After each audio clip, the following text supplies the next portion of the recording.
This weapon is our only chance to save humanity. We must invoke the third edict. Welcome back, you filthy exiles, and I thought I'd do a video covering off on some of the things that I think Path of Exile 2 need. Ignore the dogs in the background, by the way, they're going to be scuttling around. There's 3 of them with me at the moment.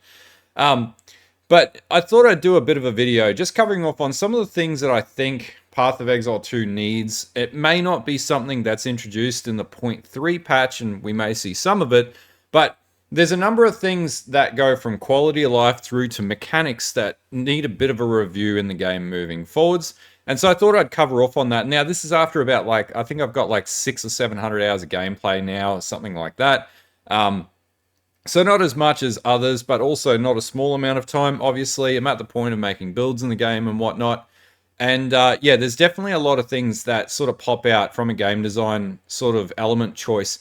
Now, that being said, I'm not trying to say things should be like Path of Exile 1. In fact, I don't think things should be like Path of Exile 1. I think they should be their own thing, including the new mechanics that are being added to the game. Even if they are a replicant of something from Path of Exile 1, they should be their own new thing, like Delve, hopefully, when it makes its way back in, Abyssal content, all that sort of jazz.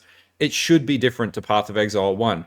Game speed, I actually think Titan Quest 2 has a really good game speed sort of choice around it, and I think a game speed that's closer to Titan Quest 2 wouldn't actually be a bad thing for Path of Exile 2. Mobility is still very much an issue, and I hope that that's a big focus in the next patch that comes out very soon in the next few weeks.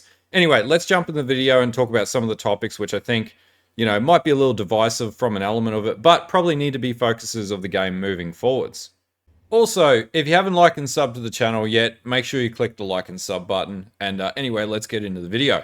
Okay, so the first thing off the ranks is the trading improvements that need to be implemented in the game. Now, for a very long time, GGG has sort of skated around trading, and we saw with Path of Exile 2 come out, or we saw actually with the last patch that came out in 3.25 for POE1, that the trading or auction house was added for currencies.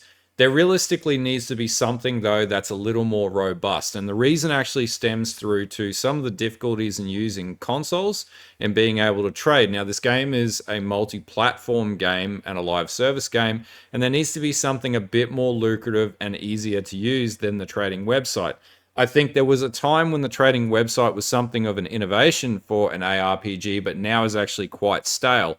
There are actually similar systems in Last Epoch and things like that that sort of work to that element. But actually, what's really funny here is the old auction house from Diablo 3 wouldn't be a bad example to take footnotes from and basically design something very similar to that, be it not with real money in mind, because that did not go well in Diablo 3, for those of you that remember, like me. But it would be good to see a trading platform improvement where it would integrate across the board for all console players and PC players alike and make it a lot more synergistic, as opposed to trying to hit the trade button 1,000 times and wait for somebody to come to your hideout, or you have to go to their hideout, or dealing with things like latency across different servers is also another complication in the game that also hinders your ability to trade, where you may load into a hideout with too many textures that actually knocks your connection out or drops you out or times you out. These are all things that need to be considered moving forward to basically bring Path of Exile 2 up to a more current level of ARPG, or in fact use systems from, WoW and things like that that did work back in the day for trading different items.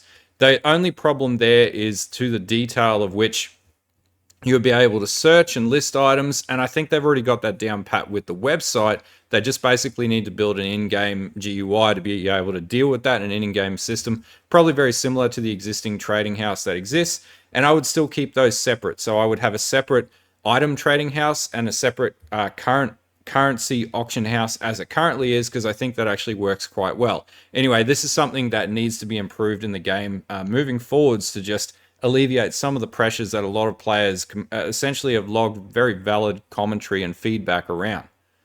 Another major issue I have with the game currently is around the way that balancing works with mana, skill scaling, and damage, and also uniques. So from what we've seen, they did do an overhaul in the uniques as part of the .2 patch, in particular later in the league. There was a bit of a passover done over some uniques and early league starting uniques and things like that that dropped throughout the campaign. And merited, this is a big area of focus. From the .1, it's a massive improvement in .2, and the game is still very much in development, so there's a lot of uniques to be still added into the game. That also being said, still a lot of uniques just don't make a lot of sense or are quite hard to get. So Schoenborg's Pillar is, for example, one thing that I would raise is a very hard item to get, though probably much more prevalent now since they did buff up the drop rates of Rogue Exiles in mapping and things like that. Now, outside of that, mana and skill damage scaling is probably two of the biggest issues I see with game balance right now, and I hope they address it in the .3 patch. Things like, I think it's Fangs of Frost and skills like that, if you can get them working, and there are ways to get them working, the bigger problem then is that your mana cast cost is far higher than your ability to actually sustain it, and problems start to exist where there are actually no real sources to be able to obtain mana back easily on, for example, things like the Mercenary, where there's actually a real lack of mana nodes in that part of the tree.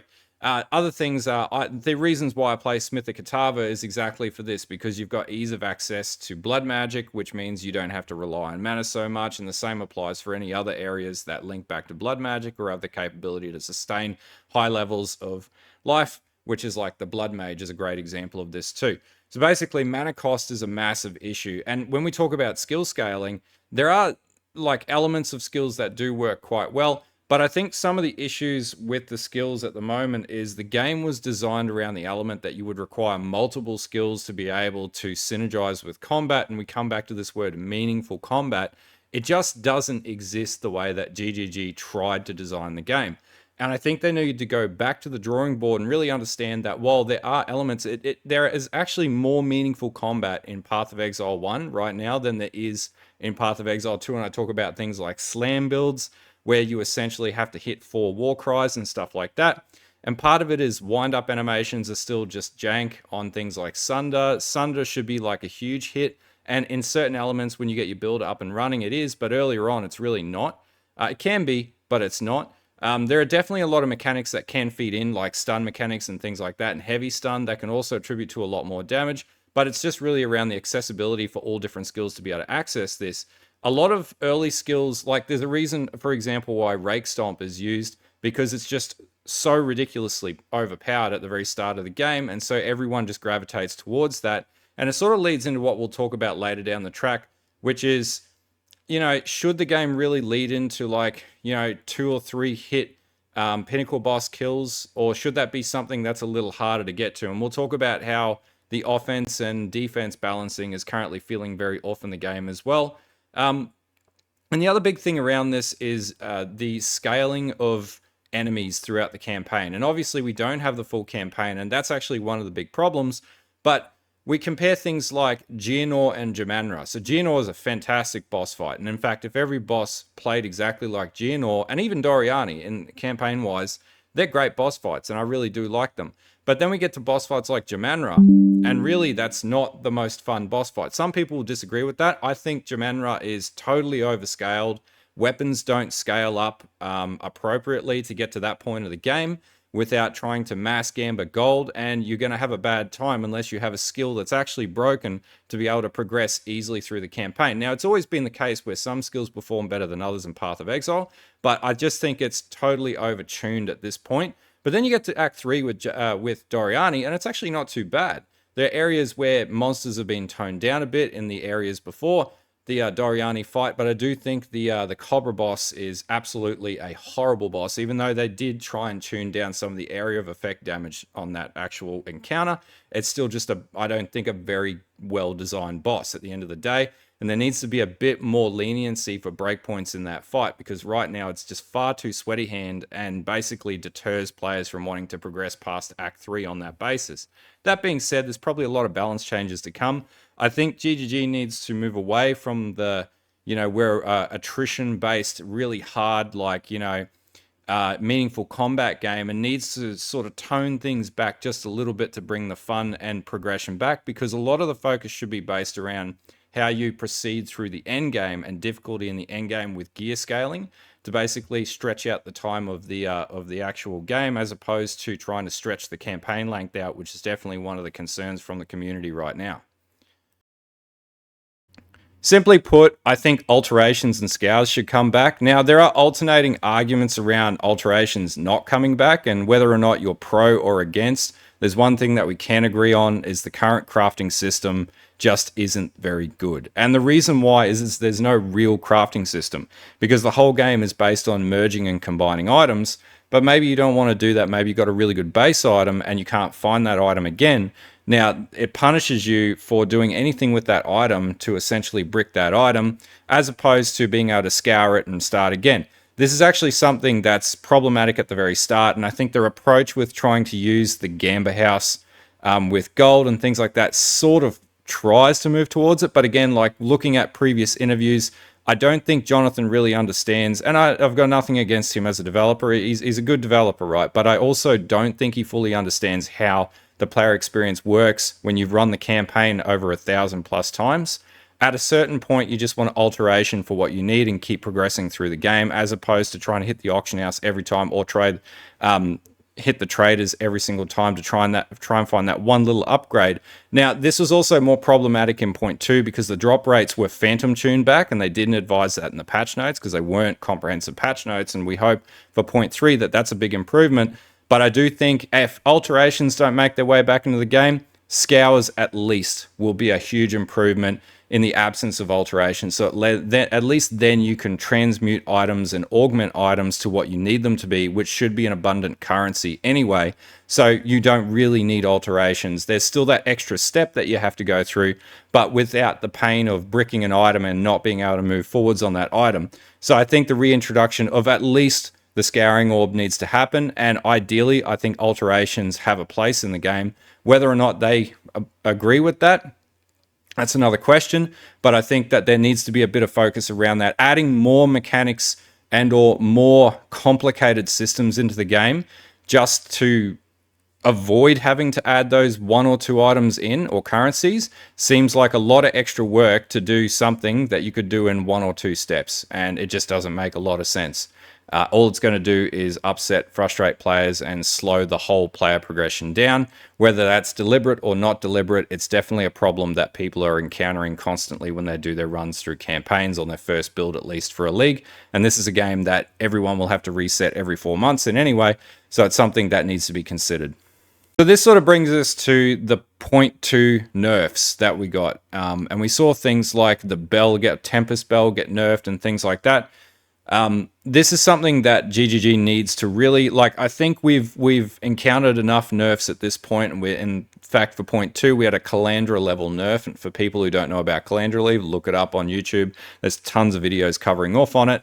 I think GGG needs to really refocus their direction around implementing more fun and content into the game, with less focus around trying to restrict the players. And we'll talk about player agency later in the video, but there was just too many divisive changes made in point 2, so many more than point 1, and a lot of us did warn people that this would be something that would happen if the feedback wasn't relevantly taken in point 1, and so it was a double down in point 2, and unfortunately that ended with the community uprising pretty badly against the devs.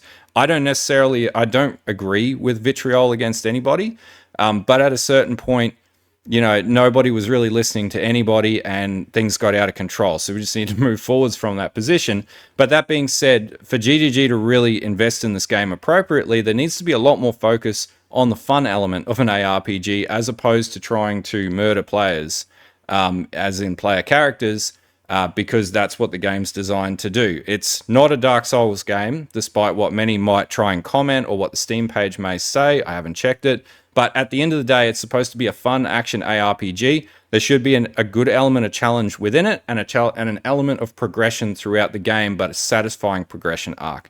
And currently, or previously to the recent patches that have been made, in the point 2 round of patching, GGG just sort of missed the mark on that. And I think they're back on track now, and things are looking good, and I'm excited to see what they've come up with, and they've definitely changed and adjusted their approach in the according direction, at least from the observations so far. So I hope that point 3 actually turns into a league that is celebrated and not one that turns into, you know, what point 2 turned into. And we just don't want to see another league like that. It's not good for anybody. It's not good for GGG. It's not good for the player. It's not good for anybody. But there needs to be a focus on fun as opposed to just actively nerfing or putting negative downsides in the game on absolutely every single item or skill or anything. Downsides don't make anything fun. They just limit players, and it just you narrow players down one track where they just play one skill like Lightning Spear, and nobody wants to play anything else because there's just a disadvantage to everything else, and it's just really playing with what has the least disadvantages at the end of the day. Okay, so the next point I had was improvements to the Ascendancy system. Now, I feel this one is a very important one that they need to focus on. And from what my understanding is we may be getting Tota back into the game. And I think that that's going to be a very lucrative Ascendancy system to add back in, because hopefully they sort of look at the feedback around Sekma and Ultimatum and realize that they weren't necessarily the best design choices for trial systems. And I'll explain a bit more. So Sekma is based on hits. If you're playing a build that can't take very many hits, not Thorns, obviously. We've all seen Kaltorix Thorns builds do Sekma and stuff like that. I've played it myself. It's a really good build. Check his channel out. But basically, the Ascendancy system in Path of Exile 2, number one, it's too difficult to get to your end Ascendancy if you don't have a build that's performing or the currency to get your build performing very early on. And this sort of pales in comparison to Path of Exile 1, where it's a relatively not an easy system, and it actively challenges you, and it's a gear check, but it's not an egregious gear check. I don't think the fourth trial should be an absolute endgame mechanic until you exceed the first fourth trial and then go beyond that. I think that's a bit of an overshove on the actual mechanic when it's actually something that you require to really push further into the game.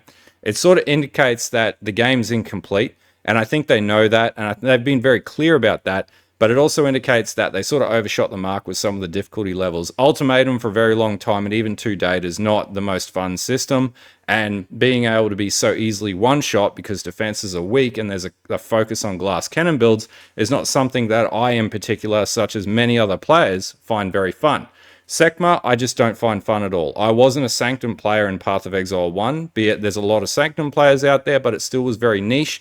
I don't think that that was the right design choice for a Labyrinth trial or a trial. I think something similar to Lab would have been really good, and I feel like that's going to be the fourth trial that gets added, but it's soon to be seen. We don't know what's happening yet, but it would be really nice to see Azaro come back as the fourth and last trial. But if there is a fourth and last trial, but so far, if they add Tota in, and Tota's a fun mechanic to progress with, and it's got a good challenge arc, then that might actually be a pretty good way to ascend moving forwards from the third ascendancy onwards. But also, then again, we don't know what the difficulty is going to be like with such a mechanic as well. I just think that being so specific with that system was not necessarily the best design choice in the game that could have been made. And I think it was a bit of a lackluster outcome as an end result as well that got a lot of players offside. That being said, once you get your character geared, or if you've got a skill that's really powerful, they're all really easy mechanics. But yeah, I just don't think that the Ultimatum and Sekma trials were very well thought out. Or maybe they were thought out, but I think they thought they would be more popular than what they ended up being at the end of the day. Now, this one starts to get a little more controversial as we go into the details of some of the more, I guess, fringe changes that might need to be considered. I don't think this is going to be anything that would be considered in point 3, but hopefully something down the track. I actually thought the Gem XP system in POE1 was quite good. And like many other ARPGs, there's some progression arc to gems. I feel that was better than just having arbitrary gems drop at certain levels and then upgrading them that way. I feel like this system needs somewhat of a bit of a redesign, and the problem that I see with the Gem XP set or the Gem level system currently, where you have to wait for the next gem, is just the simple difficulty in getting the next upgraded gem, which is quite a large power spike in the game, as opposed to simply just playing, XPing up, and leveling up as you go. Now, I don't necessarily have a massive issue with the way that the support gems are done, but also this wouldn't be a bad system to add to support gems to unlock the ability to get to tier 3 earlier if you chose to farm up earlier. For example, for hardcore players, this would definitely be a better mechanic to introduce. I feel also that it's far too high of a requirement to get to like level 20 gems, and being that they're quite powerful, again, the end game doesn't make sense based on how the gem system works, because the end game pushes you quite early on, but you don't achieve those gems until very late in your progression arc. In Path of Exile 1, basically you get to level 72, you're fully decked. In Path of Exile 2, you've got to get to level 90 to get a level 20 gem working, and or just before that, I think. That being said, I just think that's over the top and unnecessary, and I don't think that actually fits in with a good level of progression in the game. If you could access that earlier, you could progress a little bit quicker, and they could focus on real end game pinnacle content, and that'd be something that you could really hammer into and have a lot of fun with. But as it stands, having a level 90 cap to get to a level 20 gem, as well as all the attribute requirements, and that's something that we'll talk about very shortly, I feel that that's just not the best design choice. It's deliberately hindering the game, and it's tedious, and reducing that and making it more accessible will actually make the game feel like a better ARPG at the end of the game. We hit that power spike just a little bit earlier. And I feel like level 85, at least, like as a hard cap for level 20, beyond that, drop the attribute requirements for gems as well, so that more abilities are more accessible earlier on. Or by other classes, and this is another thing about player agency that we'll talk about a bit later in the video. It'll just make the overall game flow quicker, through the campaign, not necessarily through maps, but it'll also give you a lot more build options and hopefully unlock a lot more earlier build variety as well. I think hard capping items until those higher levels, knowing that the game takes so long to level up, and once you get to level 90, your build is sort of redundant at that point, because there's not a lot you can do with those last 10 levels. Some people might argue otherwise, but basically once you get to level 90, there's just not that much feel of that much more progression. I feel like reducing some of those caps earlier on would be more conducive to a better level of completion of the end game through to pinnacles. And there's always going to be people that get to pinnacles in the first day or two. That's just how Path of Exile is, as with most ARPGs. I don't think that the 1% should be a representation of focused patching versus the 99% that play the game and just want to have fun.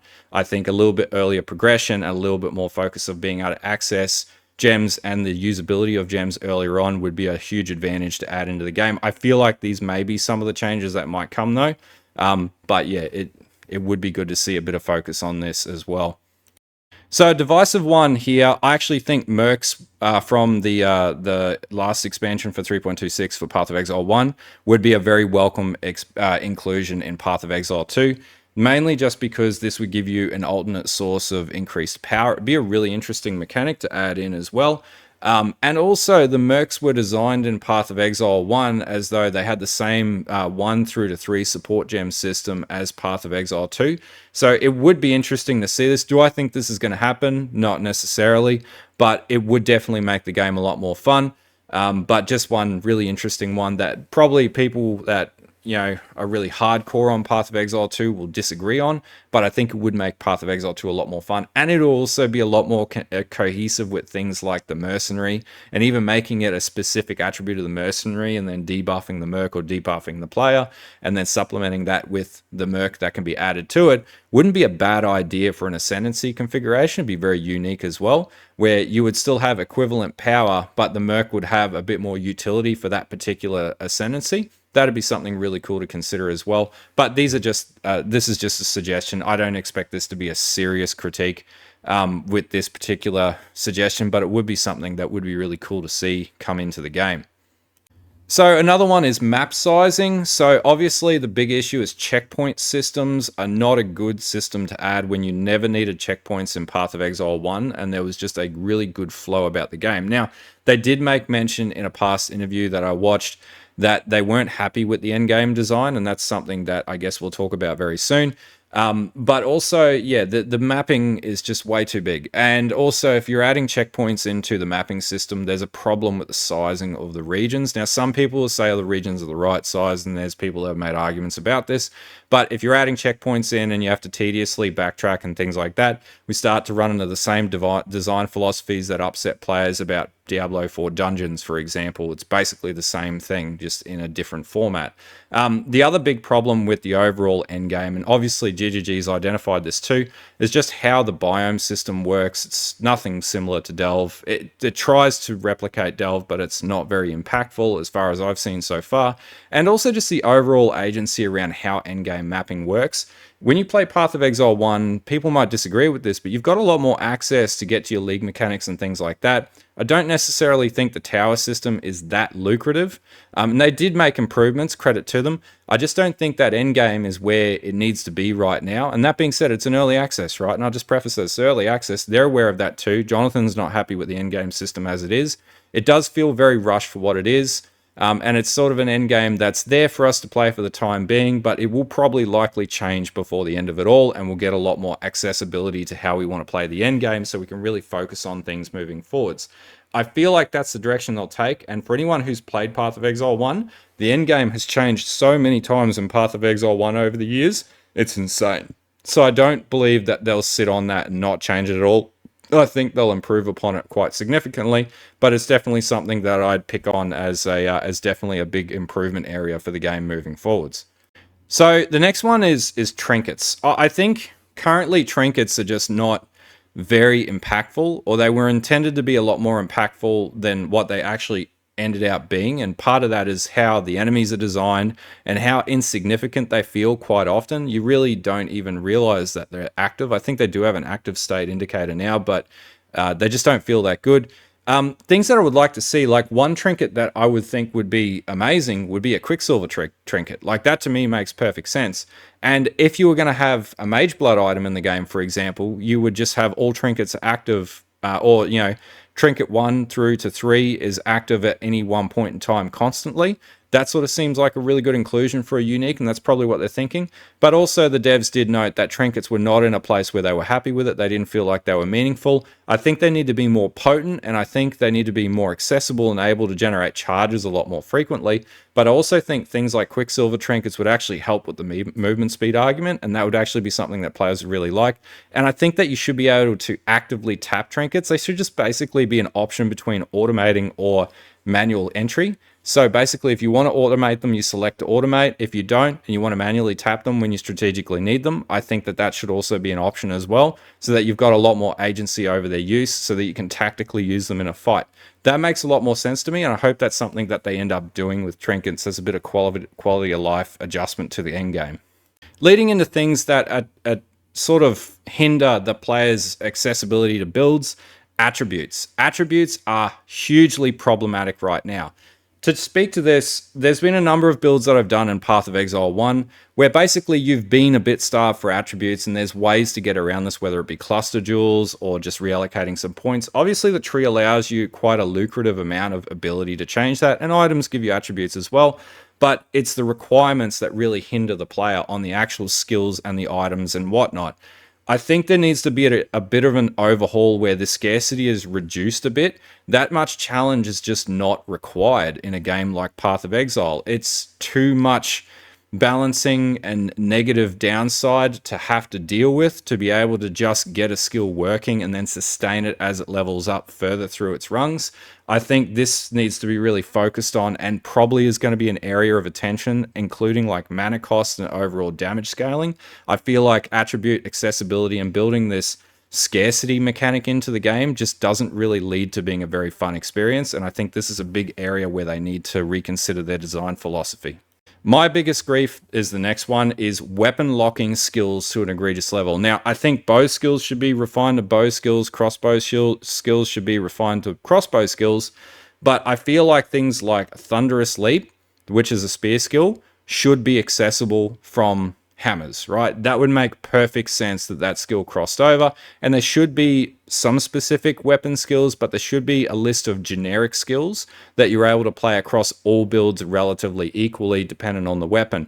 I know that this is a rigging choice that they've made, and this is something to really narrow players down, but we start to talk about this friction mechanic and agency, or player agency, and this is part of the problem. It sort of narrows you too far down, and it actually hinders your ability to create build diversity at the end of the game, less those few skills that don't require a hammer or don't require a mace, or something of that nature, or a spear, and there's very far and few in between.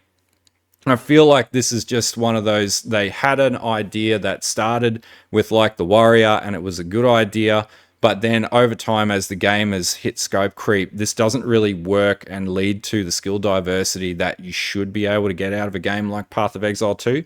And I think loosening some of these restrictions over what weapons can use what skills, where there's a relevant link between a martial weapon and whatnot. Another great example is Heralds, for example. Why can't you use Herald of Ash on a spell skill? It just doesn't make a lot of sense at the end of the day. It would actually make playing spellcasters really good, or physical conversion spellcasters really good, or making really cool off matters. I feel like they've just really focus too much into restricting the player, and they just need to give that accessibility back to the player to come up with some really creative stuff. And if it breaks stuff, it breaks stuff. If not, it'll just increase the fun of the game, but also will allow GGG to balance the game more appropriately as well. But I think these are some of the issues that exist around some of the player agency concerns that a lot of players have sort of exhibited and expressed feedback on.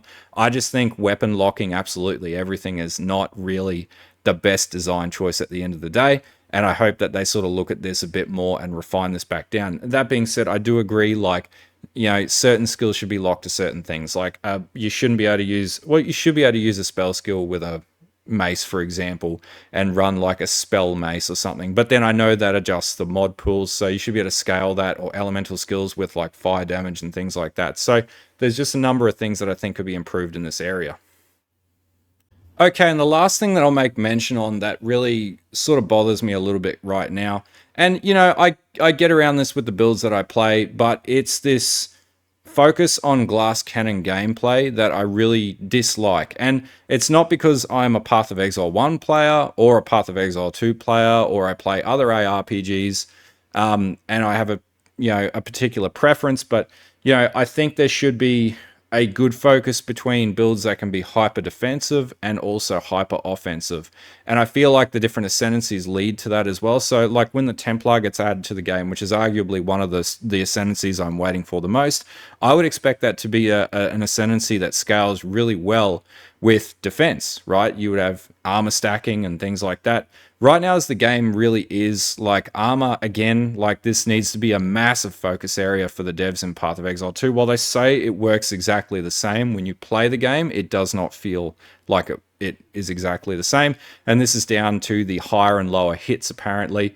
It just does not feel like it's a very strong mechanic versus something like, by far, pretty much evasion or energy shield, which is by far one of the most used defense mechanics in the game, and used to throttle to absolutely insane levels. In fact, life itself feels like it's very hindered and low. There's not a lot of accessibility on the tree for it, and there needs to be some pretty significant improvements just on this and unto itself, unless you're playing like Blood Mage, where it is a pretty prevalent mechanic. I feel like armor just needs a total overhaul. Block, while still pretty effective, is not as good as what you think it might be. Though it does scale up much easier to armor builds, and in fact, pretty much to play any build, you really need to have a lot of block. The other big thing is, like, if you do want to get armor to work to any moderate level of degree, you need such an insane level of armor on your build that it's just impractical, and you end up hindering your build. And there's no way to scale damage currently off of the use of armor as well. I'd assume armor stacking will come into the game at a certain point, but it's not currently in the game. And once it does make its way in, it'll probably get abused pretty heavily too. Quite often you end up having to roll shields with flat physical damage reduction as well, which is something that's a bit annoying, where armor, if it were more, I guess, workable and stronger, it would be a much better mechanic. It also hinders things like playing quarterstaff builds on the warrior, because you have to run 100% armor then with no block, and that's a really, really dangerous sort of path to take. I just feel like the philosophy around, you know, and there was an interview earlier in the year that was had where basically the devs they just focused on glass cannons, right? And they thought everybody should be playing glass cannons. But to me, that doesn't make a lot of sense in a game where you want to build a bit of an attrition mechanic into it, where you want fights to last a little bit longer. And I feel like that's also part of the problem with the current endgame system where people have gotten so attuned to running glass cannons that they want a 1 and 2 hit bosses as opposed to a boss fight that'll last 45 seconds, which is actually, in GGG's words, the length of which they would like a boss fight to last, or a pinnacle boss fight to last. I don't disagree with what they're saying around that, but the way that they're designing the game doesn't make it conducive to that being a practical outcome. Everybody's just looking for that quick 1-2 hit mechanic, as opposed to having a full-blown like hectic fight where you're on the edge of your seat.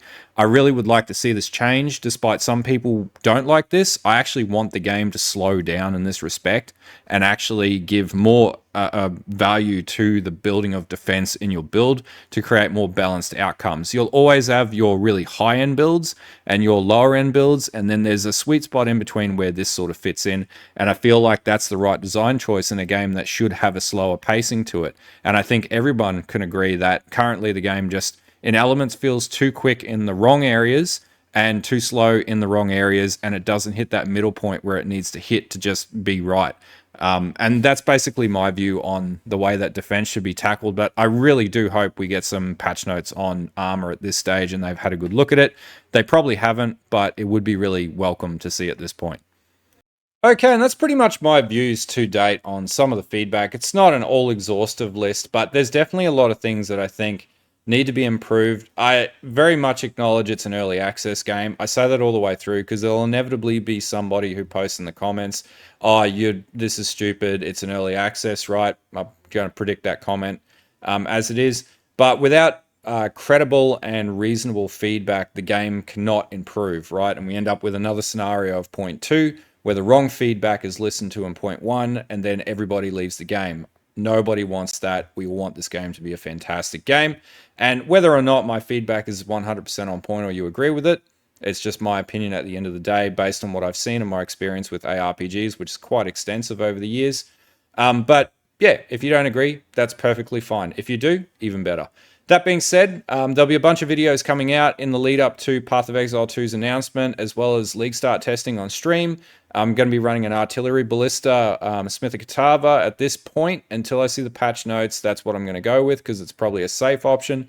They probably are going to nerf Lightning Spear. It just makes sense that they would. That being said, we're probably going to get a bunch of new skills with whatever ascendancy that does get added potentially, and they're going to be totally busted to a certain degree, and I'm sure that we'll find plenty of broken builds in the middle of all that. And that also being said, there's tons of already really good builds in the game and tons of builds that haven't even been found yet too. Anyway, if you like this video, don't forget to like and sub to the channel, the Twitch and all the other stuff, and join the Discord if you want to chat more in the Discord as well with the community. And I will see you guys in the next video, and have a good one.